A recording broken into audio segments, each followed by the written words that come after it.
বিসমিল্লাহির রহমানির রহিম। বাংলাদেশ জাতীয়তাবাদী দল গাজীপুর ইউনিয়ন বিএনপি কর্তৃক আয়োজিত আজকের এই মহতী অনুষ্ঠানে সম্মানিত সভাপতি, প্রধান অতিথি হিসেবে উপস্থিত আছেন গাংনীর গণমানুষের নেতা, রাজপথের লড়াকু সৈনিক, এই স্বৈরাচার সরকারের টার্গেট বারবার তারা নির্যাতিত নেতা গাংনী উপজেলা বিএনপির সংগ্রামী সাধারণ সম্পাদক জননেতা জনাব আসাদুজ্জামান বাবলু প্রধান অতিথি হিসেবে আপনাদের মাঝে উপস্থিত আছেন। বন্ধুরা, আমার উপস্থিত নেতৃবৃন্দ, সবাইকে জানাই বাংলাদেশ জাতীয়তাবাদী যুবদল গাংনী উপজেলা শাখার পক্ষ থেকে আন্তরিক শুভেচ্ছা, অভিনন্দন।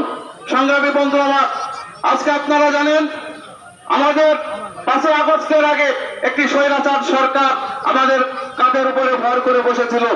দীর্ঘ 15